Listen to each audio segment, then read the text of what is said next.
Assalamualaikum warahmatullahi wabarakatuh dan selamat pagi semua. Kita berjumpa sekali lagi untuk sama-sama belajar dalam mata pelajaran Bahasa Melayu. Cikgu ucapkan selamat belajar pada semua. Hari ini cikgu akan ajarkan bagaimana cara untuk mengarang karangan cerita. Harap semua murid dapat bersedia. Kita lihat dulu pengenalan kita pada hari ini. Karangan cerita ialah sebuah karangan yang ditulis untuk kita ceritakan sesuatu kejadian, peristiwa atau pengalaman. Kejadian yang dah terjadi, peristiwa yang dah berlaku, pengalaman diri kita tu, kita hasilkan dalam bentuk tulisan untuk orang lain baca. Dan orang yang baca karangan ni tahu, oh macam ni ceritanya. Itu maksud karangan cerita. Karangan dibina, cikgu cadangkan 5 perenggan. Yang pertama, pendahuluan 1 perenggan. Kemudian isi 1, isi 2, isi 3. Isi penting. Dalam isi itu ialah perbuatan atau perkara yang berlaku lah. Perbuatan pertama atau perkara yang berlaku pertama, kedua dan ketiga. Dan akhir sekali penutup. Dalam 1 perenggan, cikgu cadangkan 3 atau 4 ayat untuk setiap perenggan. Perkara pertama yang kita akan belajar pada hari ini adalah teknik membina pendahuluan karangan cerita. Jadi cikgu beritahu tadi ada 3 ayat. Jadi ayat pertama tu nak tulis apa? Ayat pertama tu tuliskan butiran masa peristiwa sebelum kejadian berlaku.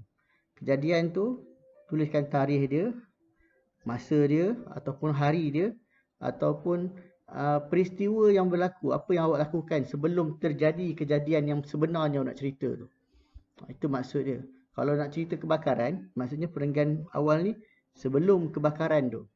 Jadi huraikan sikit apa yang berlaku sebelum kebakaran tu. Jadi ayat yang kedua pula, tadi ayat pertama ayat yang kedua awak tulis ayat ceritakan suasana persekitaran atau keadaan di sekitar-sekitar tempat yang awak berada tu lah. Dan ayat ketiga masukkan perasaan. Contoh ayat pertama, tuliskan butiran masa peristiwa sebelum kejadian berlaku. Contohnya cikgu bagi kat bawah tu. Pada suatu pagi, pagi masa dia, aku bersiar-siar, peristiwa dia, bersiar-siar di taman berhampiran dengan rumahku. Itu kejadian dia, peristiwa dia yang berlaku sebelum kejadian berlaku. Kemudian cikgu cakap ni ayat yang kedua, nyatakan suasana, keadaan sekeliling macam mana, cikgu tulis tu. Cuaca pada pagi itu amat cerah. Persekitaran dia cuaca cerah. Dan angin bertiup sepoi-sepoi bahasa. Itu keadaan dekat situ lah. Ceritakan dalam ayat tu. Perasaan awak pada waktu tu. Apa awak rasa? Aku berasa sangat gembira kerana dapat keluar bermain bersama-sama sahabat karibku Razif. Itu perasaan pada waktu itu. Baik, tadi dah habis pendahuluan. Sekarang kita pergi perenggan yang kedua ataupun isi, isi penting. Isi penting yang pertama, perenggan yang kedua. Apa yang kita nak buat? Baik, isi pertama ceritakan bagaimana kejadian itu berlaku. Dah jadi dah benda yang awak nak cerita tu. Kalau kemalangan, kalau contoh cerita tu kemalangan, perenggan yang pertama tadi awak cerita sebelum kemalangan tu. Perenggan kedua baru cerita kemalangan tu. Jadi ini perenggan yang kedua. Isi yang pertama, kemalangan yang berlaku tu. Okey, benda yang berlaku tu, cerita yang berlaku, cerita sebenar yang berlaku. Sama juga 3 ayat. Ayat pertama sama juga, butiran masa peristiwa yang berlaku. Kemudian ayat yang kedua, suasana persekitaran sama je macam ayat pertama. Yang ketiga pun sama, nyatakan perasaan awak pada waktu tu. Tengok cikgu bagi beritahu masa dia, tidak lama kemudian. Tadi yang perenggan pertama awal pagi. Perenggan yang kedua tidak lama kemudian. Itu masa dia, cikgu bagi masa dia. Kemudian apa yang terjadi? Aku ternampak asap berkepul-kepul di rumah Pak Mail. Cerita dia nampak apa? Peristiwa dia apa? Nampak asap. Asap itu tebal dan hitam. Ceritakan tentang asap tu. Persekitaran, suasana dia. Huraikan dia. Itu huraian dia. Dan yang terakhir masukkan perasaan. Aku dah nampak benda tu. Apa awak rasa? Aku berasa sangat cemas melihat keadaan itu. Itu perenggan yang pertama. Perenggan yang kedua. Isi yang pertama. Baik, sekarang kita pergi pada isi seterusnya, iaitu isi yang kedua, perenggan yang ketiga. Tadi pengenalan perenggan pertama, pendahuluan. Kemudian perenggan yang pertama, perenggan yang kedua, isi yang pertama. Mula-mula kejadian berlaku. Sekarang ni isi yang kedua. Perenggan yang ketiga, lanjutan. Tadi dah cerita dah apa yang jadi. Lepas cerita tadi tu, lepas perenggan pertama tu, apa pula jadi? Benda lain yang jadi pula. Apa yang awak buat pula? Apa yang berlaku? Itu masuk perenggan seterusnya. Jadi, lihat ayat dia sama juga 3. Ayat pertama sama, tuliskan butiran masa. Kemudian apa yang terjadi? Itu dia ayat dia. Ayat yang kedua, nyatakan suasana atau persekitaran kejadian. Apa suasana dia pada waktu tu? Macam mana keadaan dia pada waktu tu? Ayat yang ketiga, tuliskan perasaan. Apa awak rasa pada waktu itu? Bukan waktu yang pertama tadi. Yang pertama ni dah habis lah. Waktu yang kedua, tadi kebakaran, nampak asap. Apa awak rasa? Sekarang ni, apa pula awak rasa? Tengok ayat pertama juga buat. Aku berkejar ke sana dan mendapati dapur rumah Pak Mail terbakar. Apa yang berlaku seterusnya? Cepat-cepat pergi. Tengok Allah terbakar rupanya. Cerita pula kebakaran macam mana? Huraikan dia. Ayat yang kedua. Nyatakan suasana atau persekitaran pada tu. Awak nampak tu. Api semakin marak dan merebak. Apa awak buat? Apa perasaan awak? Aku terpaku atau terkejut melihat kejadian itu. Itu ayat yang perenggan yang ketiga. Baik, pada isi yang ketiga pula. Isi yang ketiga bermaksud perenggan yang keempat. Isi yang ketiga. Isi penting yang ketiga ialah tindakan yang dilakukan berkenaan isi pertama, isi kedua. Isi pertama tadi nampak asap. Isi kedua pergi tengok. Isi ketiga tindakan dia.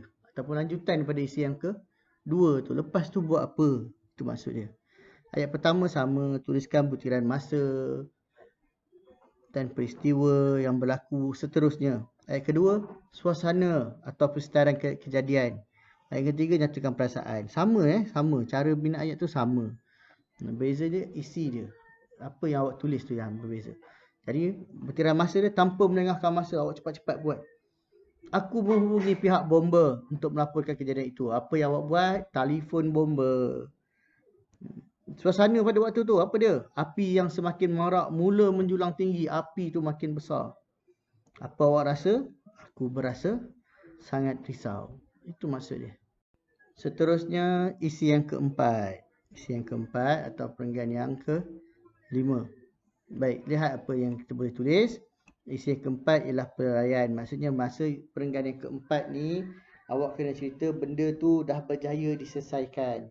Masalah tu dah berjaya diselesaikan. Kejadian itu dah nak hampir habis dah.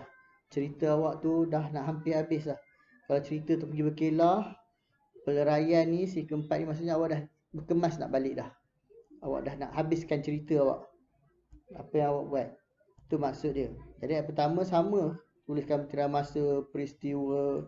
Ayat kedua, tulis suasana atau persekitaran kejadian, huraian dia. Yang ketiga, nyatakan perasaan awak. Tengok cikgu tulis bawah tu. 10 minit kemudian, bomba tiba di rumah Pak Mael. Nak habis lah, cerita nak habis. Bomba sampai lah, dah nak habis. Mereka bertukar rumus. Itu apa yang mereka buat. Suasana dia. Bomba tu bertukar rumus, cuba memadamkan api. Akhirnya, kebakaran berjaya dikawal. Ini cikgu cerita dua suasana. Lepas tu baru perasaan. Apa awak rasa bila tengok keadaan tu? Aku berasa bersyukur melihat api sudah padam. Itu maksud perasaan dia.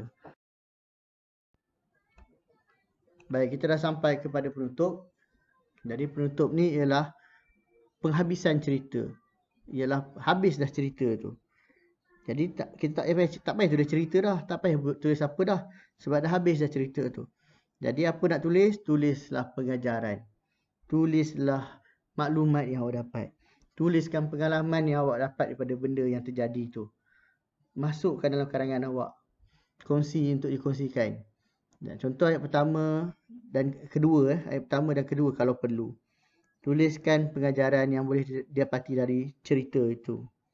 Kemudian ayat kedua, kalau perlu tulis peribahasa sebagai tambahan. Paling kurang 2 ayat. Untuk perenggan penutup ni paling kurang 2 ayat. Paling kurang 2 ayat. Jadi contoh dekat bawah tu, selepas kejadian itu aku sentiasa beringat akan bahayanya api. Dia dapat pengajaran lah. Tengok api terbakar semua tu, dia pun dah tahu dah, dia dah insaf, dia tahu api ni bahaya. Tulis kat dalam karangan tu. Kemudian bagi nasihat, boleh bagi nasihat, janganlah bermain api. Bak kata orang tua, cikgu masukkan peribahasa dekat situ. Bak kata orang tua, api kecil menjadi kawan, besar menjadi lawan. Habislah karangan kita. Senang je kan? Jadi lepas ni tugasan akan menyusul untuk menulis karangan cerita. Jadi fahamkan betul-betul benda ni. Nanti cikgu nak awak terjemahkan kefahaman awak tu. Daripada benda awak faham, awak hasilkan sebuah karangan. Tunggu sekejap lagi cikgu bagi latihan. Kita jumpa lagi. Assalamualaikum warahmatullahi wabarakatuh dan selamat belajar.